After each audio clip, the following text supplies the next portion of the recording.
Hi friends, welcome to our channel. இப்போ என்ன பார்க்க போறோம் அப்படின்னா பாலிட்டில 2023க்கான ப்ரீவியஸ் இயர் क्वेश्चंस தான் பார்க்க போறோம்.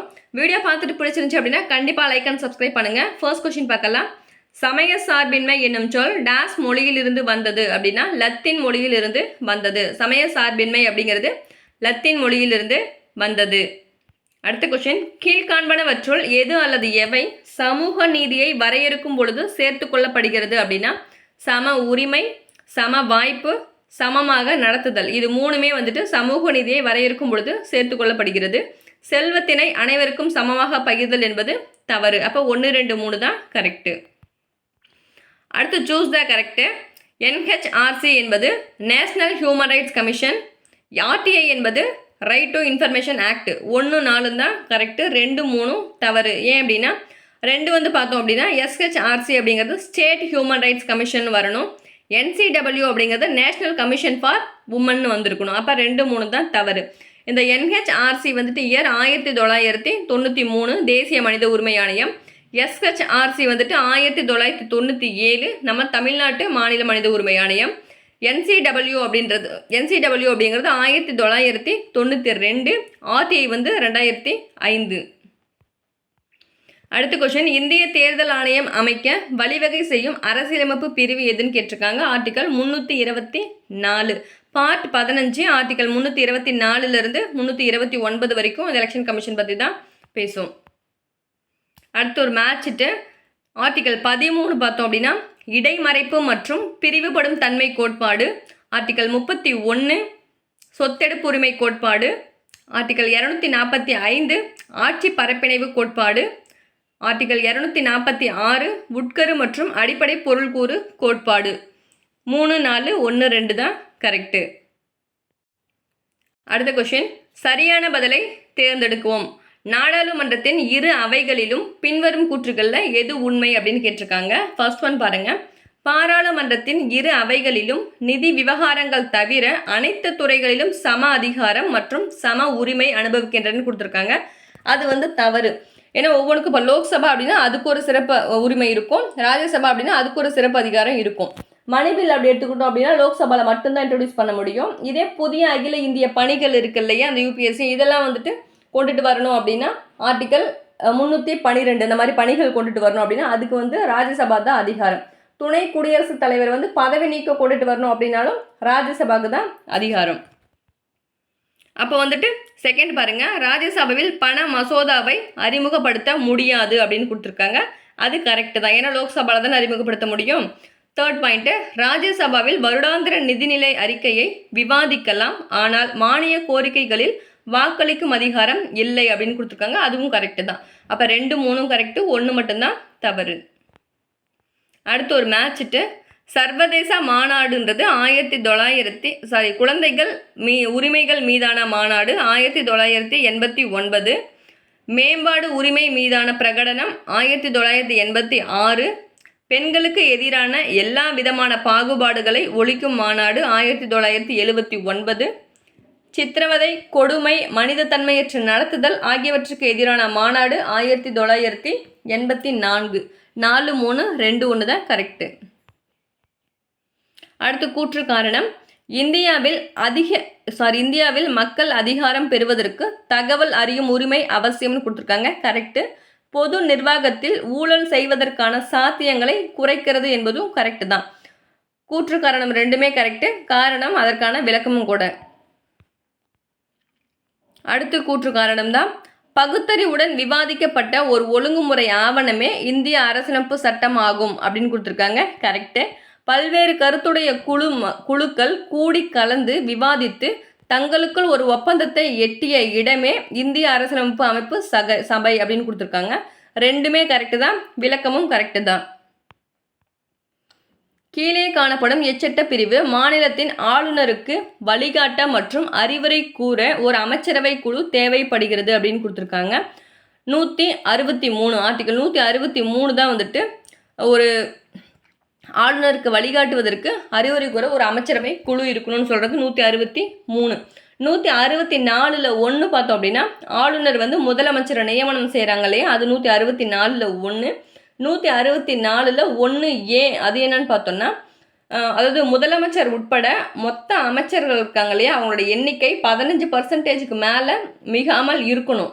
அதுதான் வந்துட்டு 164(1)(a). அது எப்போ கொண்டு வந்தாங்கன்னா 91வது சட்ட திருத்தம் 2003 கொண்டு வந்திருப்பாங்க. அடுத்து கீழ்வருவனவற்றுள் எது அல்லது எவை தவறாக பொருத்தப்பட்டுள்ளதுன்னு கேட்டிருக்காங்க. தகவல் அறியும் உரிமை சட்டம் 2005 என்பது கரெக்டு. தகவல் பெறும் சுதந்திரம் 2002 என்பதும் கரெக்டு. 1, 2 கரெக்டு. 3வது மட்டும்தான் தவறு. அலுவலக ரகசிய சட்டம் 1923, இவங்க 20ன்னு கொடுத்துருக்காங்க. அதனால் 3 மட்டும்தான் தவறு. அடுத்து 1946ஆம் ஆண்டு பிரிட்டிஷ் அமைச்சரவை குழுவிற்கு டேஸ் என்பவர் தலைமையேற்றார். அமைச்சரவை குழுவில் வந்துட்டு எத்தனை பேர் இருப்பாங்க? 3 பேர் இருப்பாங்க இல்லையா? Stafford grips, AV Alexander, பெத்தி Clarence 3 பேர் இருப்பாங்க. அதுக்கு தலைவர் யாருன்னு பார்த்தோன்னா பெத்தி கிளாரன்ஸ். அடுத்து ஒரு மேட்சிட்டு சட்ட வழக்கு என்னென்ன பொருள் கொடுத்துருக்காங்க. ஃபஸ்ட்டு அருணாராய் வெர்சஸ் இந்திய ஒன்றியம் பார்த்தோன்னா பள்ளிகளுக்கான தேசிய கல்வி புலம் செலுத்தத்தக்காத எனும் வழக்கு. இந்திய அரசு வெர்சஸ் ஜார்ஜ் பிலிப் வந்துட்டு பணியிலிருந்து கட்டாய ஓய்வு வழக்கு. MC மேத்தா வெர்சஸ் இந்திய ஒன்றியம் என்பது சுற்றுச்சூழல் கல்வி கட்டாயமாக அறிவிப்பு. எய்ம்ஸ் மாணவர் சங்கம் வெர்சஸ் எய்ம்ஸ் வந்துட்டு நிறுவன இடஒதுக்கீடு இல்லை என அறிவிப்பு. 3, 4, 1, 2 தான் ஆன்சர்.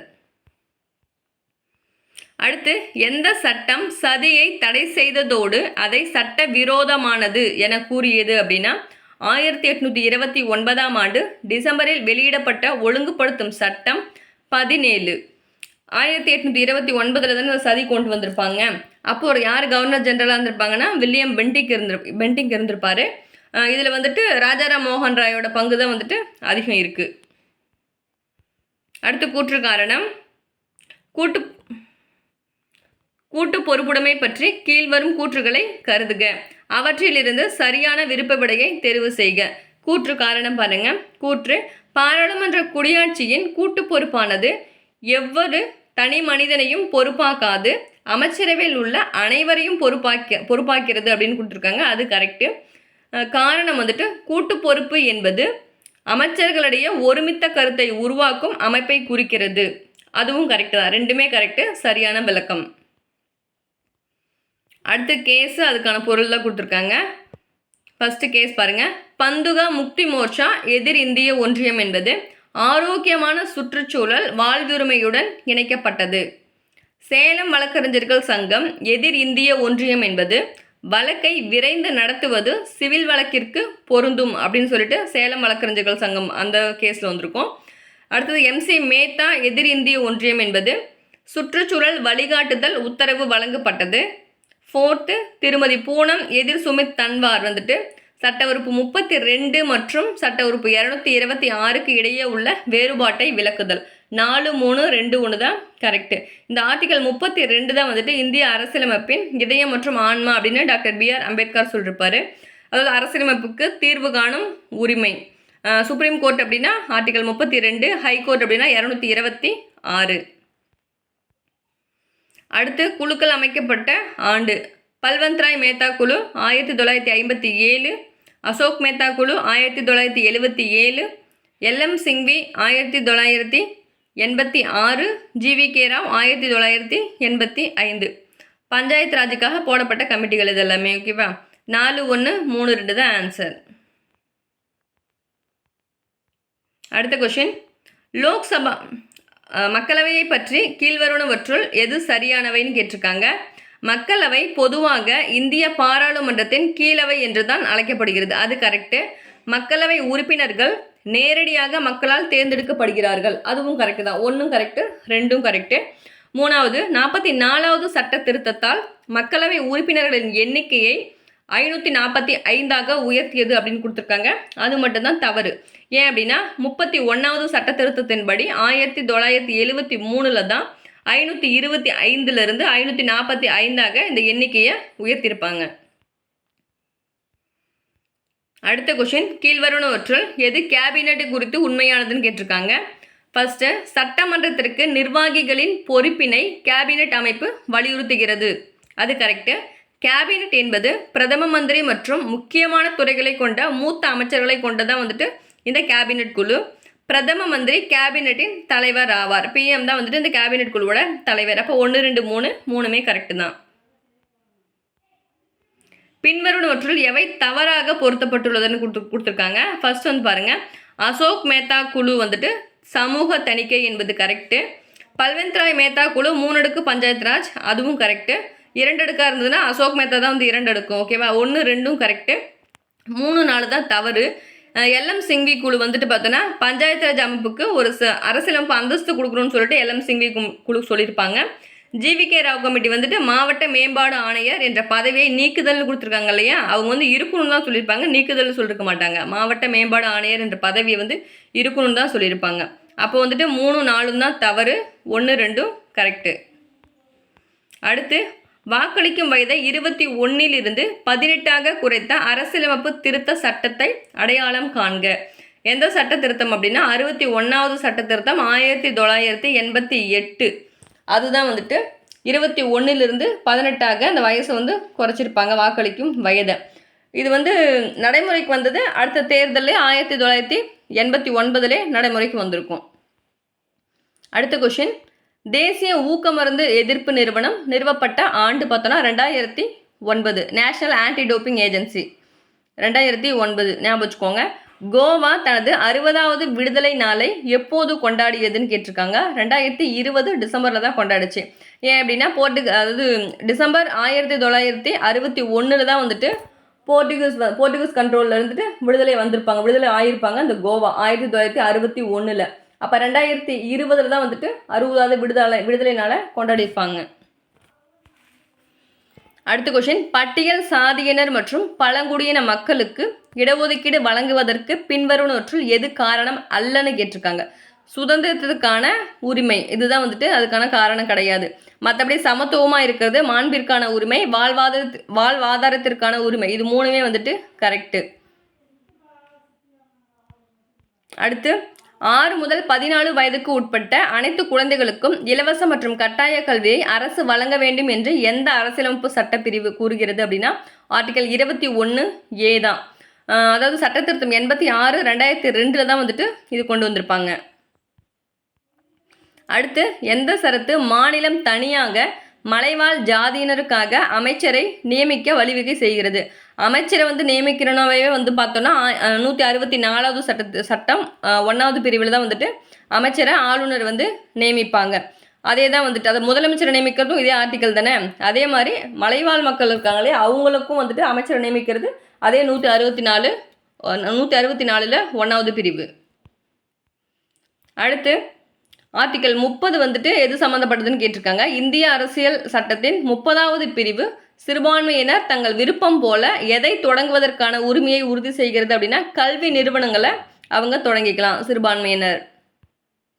தமிழ்நாடு மாநிலமாக உருவாக்கும் பொழுது எத்தனை மாவட்டங்கள் இருந்தது அப்படின்னா 13 மாவட்டங்கள் தான் அப்போ இருந்துச்சு தமிழ்நாடு மாநிலமாக உருவாகும் பொழுது. இப்போ வந்து பார்த்தோம் அப்படின்னா நம்ம தமிழ்நாட்டில் 28 ஸ்டேட்டும் 8 யூனியன் டெரிட்டரிஸும் இருக்குது. அடுத்து, பின்வரும் கருத்தியல்களை கருத்தில் கொண்டு அரசியல் கட்சிகளை பற்றி சரியானவற்றை கண்டறிக. சரியானது கேட்டிருக்காங்க. அரசியல் கட்சிகள் வாக்காளர்களுக்கிடையே அரசியல் விழிப்புணர்வை ஏற்படுத்துகின்றன என்பது கரெக்டு. இருகட்சி மற்றும் பல கட்சி அமைப்பு முறை ஜனநாயகத்தின் பாதுகாப்பிற்கு அவசியம் என்பதும் கரெக்டு. அமைச்சரவைக்கும் சட்டப்பேரவைக்கும் இடையே சுமூகமான ஒத்துழைப்பை அரசியல் கட்சிகள் உருவாக்குகின்றன. மூணுமே கரெக்டு தான். 1, 2, 3 மூணுமே கரெக்டு. அடுத்து, இந்திய அரசியலமைப்பு சட்டத்தில் மத சமத்துவம் பிரிவு எதில் கூறியிருக்காங்க அப்படின்னா ஆர்டிக்கல் 15 தான் சொல்லியிருப்பாங்க. ஆர்டிக்கல் 15 என்ன? மதம், இனம், சாதி, பாலினம், பிறப்பிடம் இதில் அடிப்படையில் வந்து பாகுபாடு காட்டக்கூடாது. அதுதான் வந்து ஆர்டிக்கல் 15. ஆர்டிக்கல் 25 வந்து மத சுதந்திரத்துக்கான அடிப்படையான உரிமை. இங்கே வந்து மத சமத்துவத்தில் கேட்டிருக்காங்க. சமத்துவம் அப்படின்னாவே ஆர்டிக்கல் 14 18 தானே வரணும். இங்கே 14 18 ஆர்டிக்கல் 15 தான் இருக்குது. இதில் வந்து மத சுதந்திரம் பார்த்தோன்னா மதம், இனம், சாதி, பாலினம் வந்துட்டு காட்டக்கூடாதுங்கிறது ஆர்டிக்கல் 15. இதே அரசியலமைப்பு சட்டத்தில் வந்துட்டு மத சுதந்திரத்தில் வந்து கேட்டிருந்தாங்க அப்படின்னா அது ஆர்டிக்கல் 25 தான் வந்திருக்கும். சமத்துவத்தில் கேட்டதால ஆர்டிக்கல் 15, சுதந்திரத்தில் கேட்டிருந்தா ஆர்டிக்கல் 25 வந்திருக்கும். அடுத்து முதலில் லோக் ஆயுக்தா அமைப்பினை நிறுவியது பார்த்தோன்னா மகாராஷ்டிரா 1971 அவங்க தான் ஃபஸ்ட்டு கொண்டு வந்திருப்பாங்க.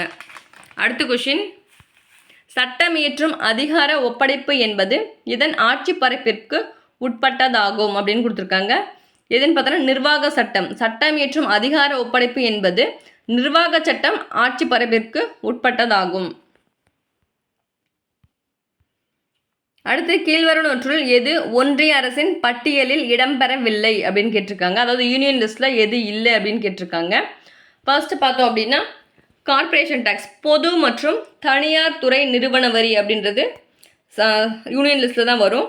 பணம் மற்றும் நாணயம் அப்படின்றதும் யூனியன் லிஸ்ட்டில் தான் வரும். பொது கடன், இது மூணுமே வந்து யூனியன் லிஸ்ட்டில் தான் வரும். இந்த மூலதன வரி இருக்கு இல்லையா, இது மட்டும் பார்த்தோன்னா ஸ்டேட் லிஸ்ட்டில் வரும்.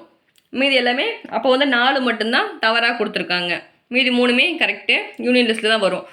இந்த பட்டியல் வந்து பார்த்தோன்னா 7வது அட்டவணையில் தான் வந்துட்டு இந்த பட்டியலை பற்றி கொடுத்துருப்பாங்க. மத்திய பட்டியல், மாநில பட்டியல், பொது பட்டியல் அப்படின்னு சொல்லிட்டு. மத்திய பட்டியலில் வந்துட்டு 100 துறைகள் இருக்கும். மாநில பட்டியலில் 61, பொது பட்டியலில் 52 துறைகள் இருக்கும். தவறான இணையை தெரிவு செய்யன்னு கொடுத்துருக்காங்க. 1, 2 தான் வந்துட்டு தவறு அப்படின்னு இதில் கொடுத்துருக்காங்க. ஆனால் அது 4மே கரெக்டு தான் எனக்கு தெரிஞ்சு. நானும் சர்ச் பண்ணி பார்த்துட்டேன், 4மே கரெக்டு தான். டிடிஏ என்பது டெல்லி டெவலப்மெண்ட் அத்தாரிட்டி, பிஆர்ஐ என்பது பஞ்சாயத் ராஜ் இன்ஸ்டிடியூஷன், சிடிபி என்பது கம்யூனிட்டி டெவலப்மெண்ட் ப்ரோக்ராம், என்இஎஸ் என்பது நேஷனல் எக்ஸ்டென்ஷன் சர்வீசஸ். எல்லாமே வந்து கரெக்டு தான். இவங்க வந்துட்டு 1, 2 வந்துட்டு தவறுன்னு கொடுத்துருக்காங்க. உங்களுக்கு யாராவது தெரிஞ்சிச்சு அப்படின்னா கமெண்ட் பண்ணுங்கள் ஏன் தவறுன்னு. பிழையான கூட்டினை தேர்வு செய்கன்னு கொடுத்துருக்காங்க.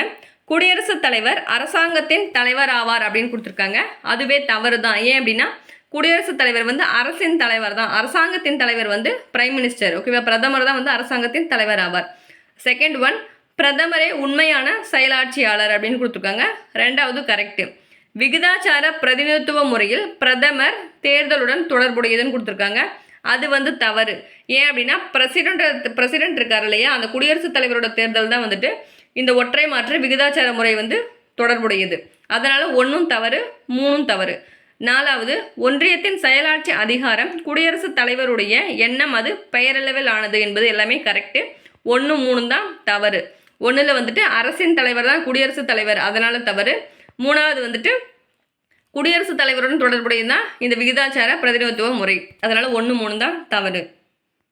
அடுத்த கொஷின், கீழ்வருவனவற்றுள் எது அரசு வழிகாட்டு நெறிமுறை கோட்பாடு அல்ல அப்படின்னு கொடுத்துருக்காங்க. ஃபர்ஸ்ட் பார்த்தோம் அப்படின்னா பெண்கள் மற்றும் ஆண்கள் இருவருக்கும் சம வேலைக்கு சம ஊதியம் வழங்குதல் அப்படின்றது டிபிஎஸ்பியில் தான் வரும். பணியிடை வசதிகளை மேம்படுத்துதலும் அந்த டிபிஎஸ்பி அரசு வழிகாட்டும் நெறிமுறைகளில் வரும். அட்டவணைப்படுத்தப்பட்ட சாதி மற்றும் பழங்குடியினர்கள் நிலைமையை உயர்த்துதல், இது எல்லாமே வந்து அரசு வழிகாட்டும் நெறிமுறை கோட்பாடில் தான் வரும். தீண்டாமையை ஒழித்தல் மட்டும்தான் அதில் வராது. தீண்டாமை ஒழித்தல் ஆர்டிகல் வந்து பார்த்தோன்னா 17. இது வந்து பார்த்தோன்னா அடிப்படை உரிமை நமக்கு வந்து 6 இருக்கு இல்லையா, அதாவது ஆர்டிகல் 12 35 வரைக்கும் அதில் வந்துடும் தீண்டாமை ஒழித்தல். அடுத்தது குடியுரிமை பெறும் வழிகள் கேட்டிருக்காங்க. குடியுரிமை பெறும் வழிகள் வந்துட்டு பர்த், பிறப்பு, மரபு வழி, பதிவு முறை, இயற்கை மயமாக்கல், எல்லாமே வந்து கரெக்டு தான் 4மே. ஆக்சுவலாக குடியுரிமை பெறும் வழிகள் வந்து பார்த்தோன்னா மொத்தம் 5. குடியுரிமை இழக்கும் வழிகள் வந்துட்டு 3. குடியுரிமை சட்டம் வந்து 1955. இங்கே 4 கொடுத்துருக்காங்க இல்லையா, பிறப்பு, மரபு வழி, பதிவு முறை, இயற்கை மயமாக்கல், இது வந்து 4. இது இல்லாமல் இன்னும் 1 வந்துட்டு பிரதேச இணைவின் மூலமாகவும் குடியுரிமை பெறலாம். மொத்தம் வந்து 5 முறையில் குடியுரிமை பெறலாம்.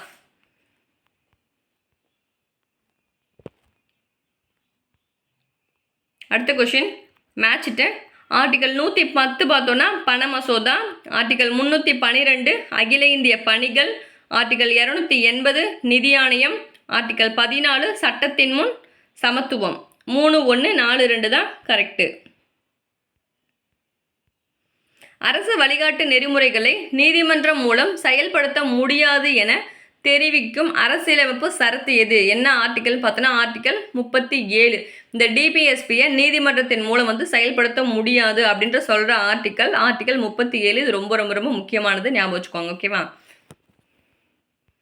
அடுத்து அவசர நிலையில் மக்களின் அடிப்படை உரிமைகள் கேட்டிருக்காங்க. அவசர நிலையில் அந்த அவசர நிலை அறிவிக்கப்படுறாங்க இல்லையா, அப்பொழுது மக்களின் அடிப்படை உரிமைகள் வந்து நிறுத்தி வைக்கப்படும் கொடுத்துருக்காங்க. அது தவறு. தானாகவே நின்றுவிடும் அப்படிங்கிறதான் வந்துட்டு கரெக்டு. அவசர நிலையின் போது மக்களின் அடிப்படை உரிமைகள் வந்து தானாகவே நின்றுடும். அதாவது ஆர்டிகல் 19 வந்து பார்த்தோன்னா தானாகவே நின்றுடும். ஆர்டிகல் 20, 21 மட்டும் ஆனால் நிறுத்தி வைக்க முடியாது. ஓகேவா?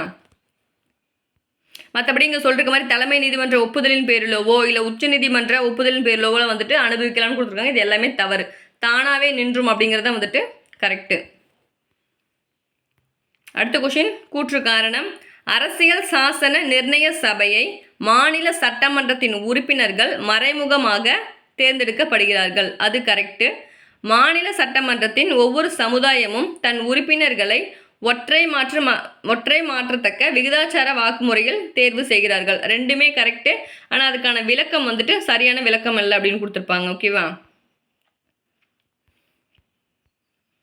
அடுத்த கொஸ்டின், குழந்தை தொழிலாளர் தேசிய கொள்கை இந்திய அரசாங்கத்தால் எப்போ நிறுவப்பட்டுச்சு அப்படின்னா 1987 ஆகஸ்டில் தான் நிறுவப்பட்டது. குழந்தை தொழிலாளர் தேசிய கொள்கை 1987 ஆகஸ்ட். முதல் மாநில நிதி ஆணையம் உருவாக்கப்பட்ட ஆண்டு 1994. முதல் மாநில நிதி ஆணையம் 1994. இந்திய அரசியலமைப்பு சட்டத்தின் எந்த பிரிவின் கீழ் மத்திய மாநில அரசுகள் நிதி பகிர்வு அதிகாரம் வழங்கப்பட்டிருக்கு அப்படின்னு பார்த்தா ஆர்டிகல் 264, 293 தான் வந்துட்டு இந்த நிதி அதிகார பகிர்வு. 264, 293.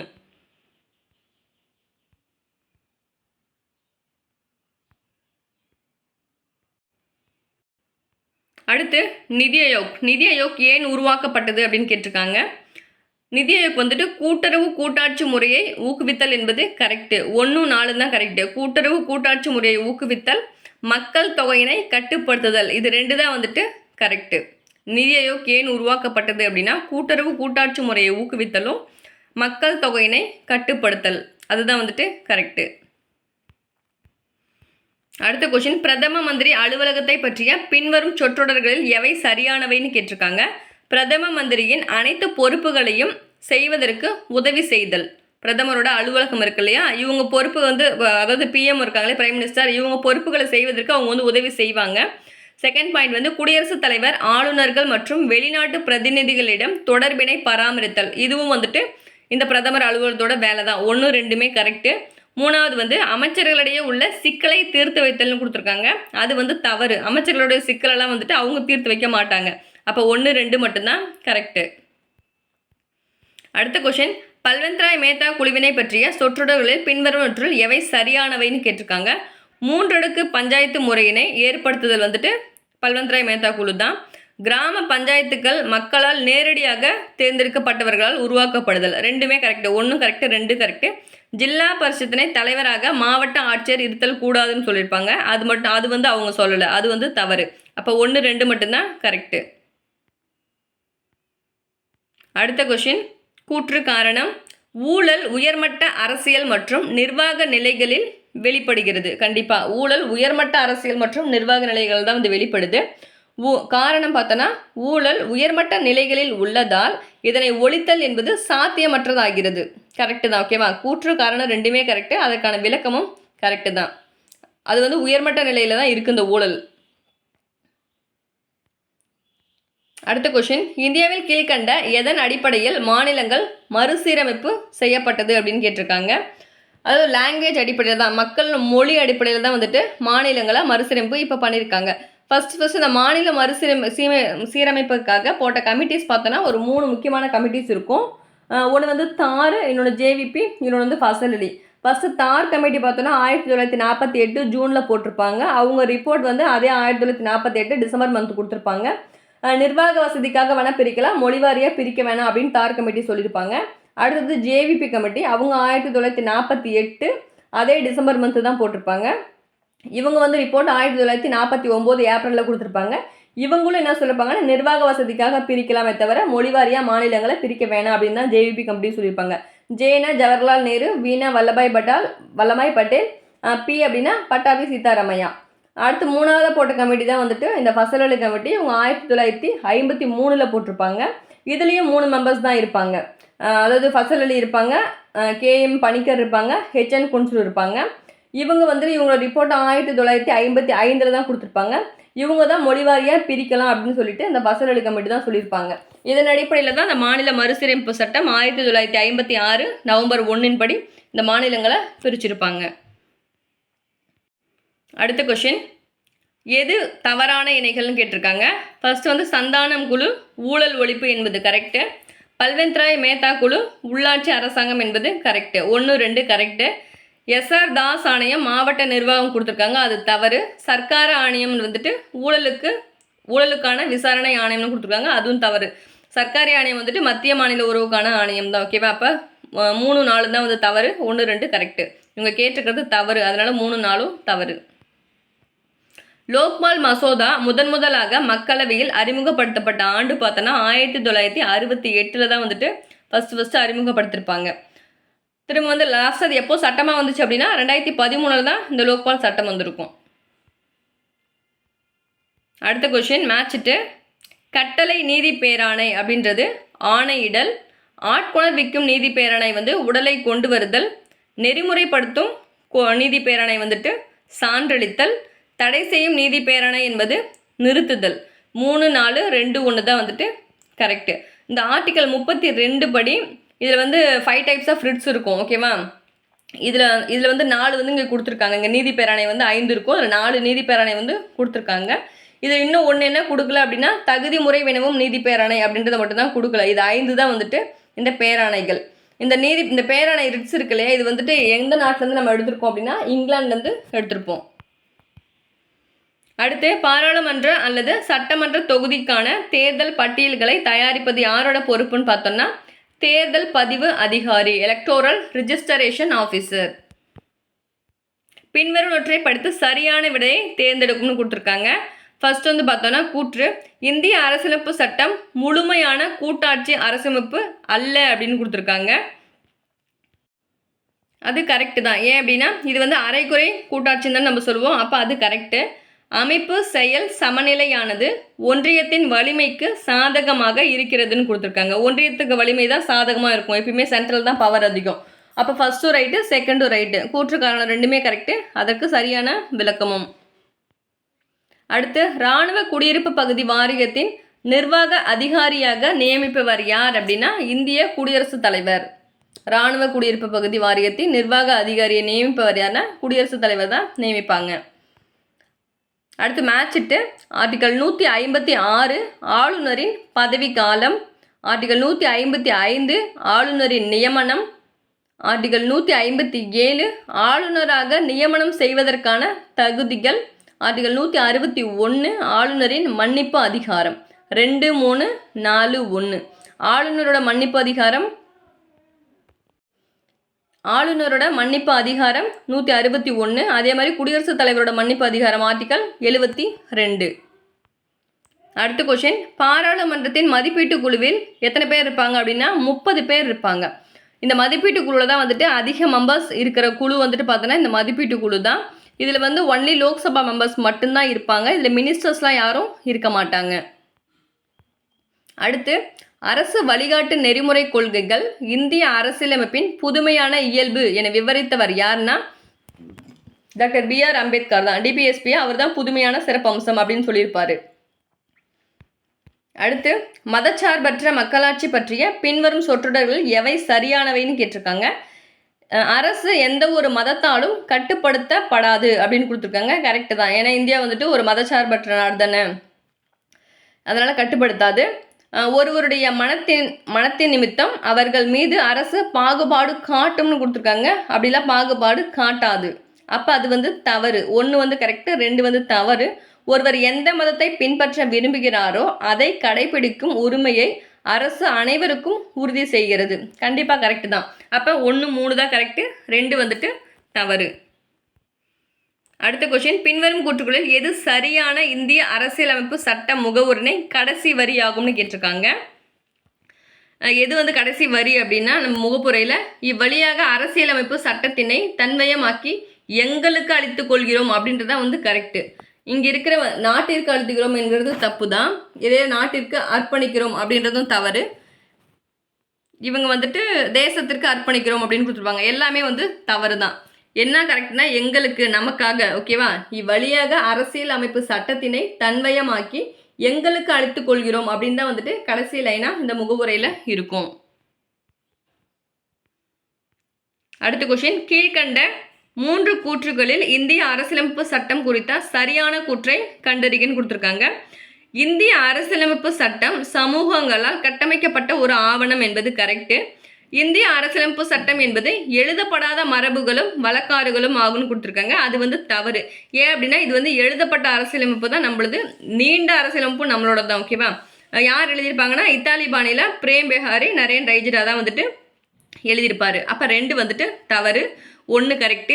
இந்திய அரசியலமைப்பு சட்டம் என்பது பாராளுமன்றத்தாலும் நீதிமன்றத்தாலும் உரை விளக்கம் செய்யப்படும் ஒரு பணுவல். 1, 3 கரெக்டு, 2 மட்டும்தான் தவறு. அடுத்த கொஸ்டின், கூற்று காரணம், ஒரு வெளிநாட்டவர் தனது சொந்த மத நம்பிக்கையை இந்தியாவில் கடைபிடிக்க முடியும்னு கொடுத்துருக்காங்க. கண்டிப்பாக கடைபிடிக்கலாம். ஏன்னா நம்ம வந்து ஒரு மதச்சார்பற்ற நாடு தான். யார் வேணாலும் அவங்கவுங்களுக்கு பிடிச்ச மதத்தை வந்து ஃபாலோ பண்ணலாம். காரணம் வந்துட்டு மத சுதந்திரம் இந்திய அரசியலமைப்பின் மூலம் உறுதி செய்யப்பட்டுள்ளது. அவை இந்தியர்களுக்கு மட்டும் கிடையாது, வெளிநாட்டவர்களுக்கும் பொருந்தும், ஓகேவா? அப்போ 2மே கரெக்டு, சரியான விளக்கமும். அடுத்து, திரு ஜெயபிரகாஷ் நாராயணன் 1977 தொடங்கப்பட்ட அரசியல் கட்சி. அவர் தொடங்கப்பட்ட கட்சி வந்து பார்த்தோம் அப்படின்னா ஜனதா கட்சி, 1977. அடுத்த கொஸ்டின், இந்திய அரசியலமைப்பின் எந்த பிரிவில் அறிவியல் மனநிலையை வளர்ச்சி பற்றி குறிப்பிடப்பட்டுள்ளது அப்படின்னா ஆர்டிகல் 51(7)H. இது எங்கே இருக்குது அப்படின்னா அடிப்படை கடமைகள் வந்து நமக்கு எத்தனை இருக்குது? 11 இருக்குன்னு சொன்னோம் இல்லையா? 51(7) A to K வரைக்கும் இருக்கும், 11 அடிப்படை கடமைகள். அதில் 51(7)H தான் வந்துட்டு இந்த அறிவியல் மனநிலையை பற்றி சொல்லியிருப்பாங்க. அடுத்த கொஸ்டின், அமைச்சர்கள் குழு மற்றும் கேபினட் பொறுத்தவரை கீழே கொடுக்கப்பட்டுள்ள வாக்கியங்களில் எது சரியானவைன்னு கேட்டிருக்காங்க. ஒரு கேபினட் அமைச்சர் 1 அல்லது அதற்கு மேற்பட்ட துறைகளின் தலைவராக இருப்பாங்க, கரெக்டு. அமைச்சர்கள் கூட்டாக சேர்ந்து அரசாங்கத்தின் கொள்கைகளை உருவாக்குவர்கள் தான் வந்துட்டு இந்த கேபினட் குழுவில் இருக்கவங்க தான் வந்து எல்லா முக்கியமான அமைச்சர்களும் வந்துட்டு இந்த கேபினட் குழுவில் தான் இருப்பாங்க. இந்த கேபினட் குழுக்கு தலைமை வைத்தவர் வந்து நம்ம PM தான் வந்துட்டு அதோட தலைவராக இருப்பார். 1 கரெக்டு, 2 கரெக்டு. அரசாங்கத்தின் கொள்கைகளை உருவாக்குவதில் தலைமை அமைச்சர் மற்றும் துணை அமைச்சர்கள் பங்கு வந்து கிடையாது. இந்த ராஜாங்க அமைச்சர் துணை அமைச்சர் பங்குலாம் கிடையாது தான். ஏன் அப்படின்னா அவங்களுக்கு ஹெல்ப் தேவைப்பட்டால் மட்டும்தான் இவங்க செய்வாங்க. அப்போ அதுவும் கரெக்டு தான். இல்லைன்னா அவங்களுக்கு ஒரு அந்த வேலை அவங்கள மாதிரி இவங்களுக்கு வேலை கிடையாது. அப்போ 1, 2, 3 3மே கரெக்டு.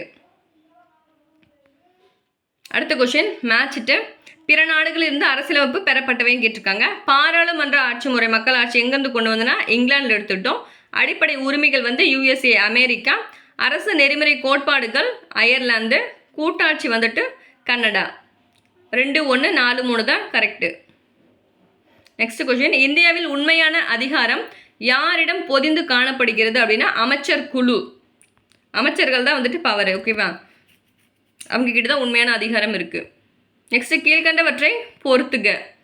பொது உடைமை கொள்கைகள்ன்றது ஆண் மற்றும் மகளிருக்கு சம வேலைக்கு சம ஊதியம் வழங்குதல். இது எங்கே வரும் அப்படின்னா DPSPயில் 39வது ஆர்டிக்கல் இருக்கு இல்லையா, அதில் Dயில் வரும். ஆண் மற்றும் மகளிருக்கு சம வேலைக்கு சம ஊதியம் வழங்குதல். அடுத்து, காந்திய கொள்கைகள் அப்படின்னா வந்துட்டு சமூக மேம்பாட்டு திட்டம். தாராளவாத கொள்கைகள்ன்றது பொது குடிமை சட்டம். புதிய வழிகாட்டு நெறிமுறை கொள்கைகள் என்பது சுற்றுச்சூழலை மேம்படுத்துதல் மற்றும் காப்பாற்றுதல். 4, 3, 1, 2 தான் கரெக்டு. ஓகே, 2023க்கான கொஷின்ஸ் எல்லாமே நம்ம கம்ப்ளீட் பண்ணிட்டோம். நெக்ஸ்ட் வீடியோவில் பார்க்கலாம் ஃப்ரெண்ட்ஸ். தேங்க்யூ.